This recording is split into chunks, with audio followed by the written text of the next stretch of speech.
Alright. Good evening everyone. Yes.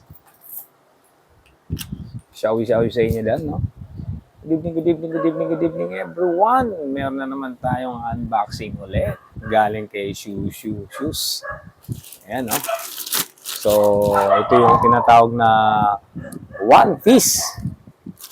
Hindi ko alam kung anong brand niya, pero tignan natin. Alright. Let's go!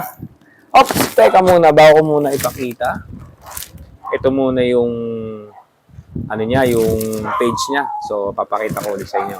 1, 2, 3. Alright. So, ayun ang page niya. So, niya lang siya, i-chat niya lang siya doon sa page niya.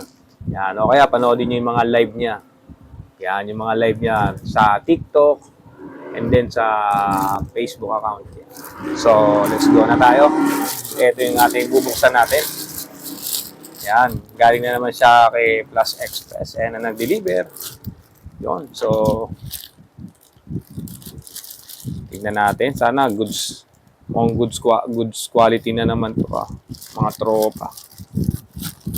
Maganda-ganda na naman. Maganda-ganda na naman. Nakaka-excited naman to. So, eto na. 1, 2, 3. Wow. Pikit ako. Tadeng! Wow, lupit. Meron na rin siyang toll drag. Wow. May drag na rin siya. Meron siyang Kita ba?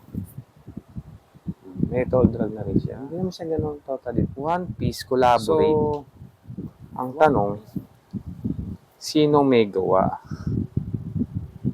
Made in China. Alright. Ayan. Check natin yung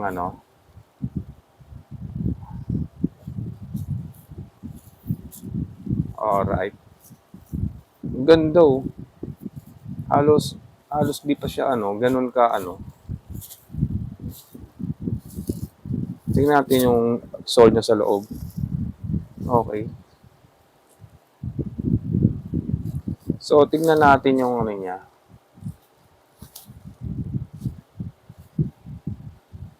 Wow. Ang ganda. Pet Maluboy. Tapos meron siyang pump dito na logo ng One Piece. May mga tama gel. Yan. So, bago natin gamitin to siguro lilinisin natin. Maybe nila akong naman ganun ka, pero pandikit. Spiky pa rin siguro siya. Spiky. O, yun o.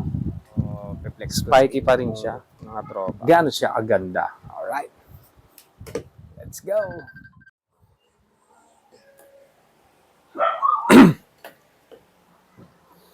So, alright. Ito na yung flex natin. So, ayan o.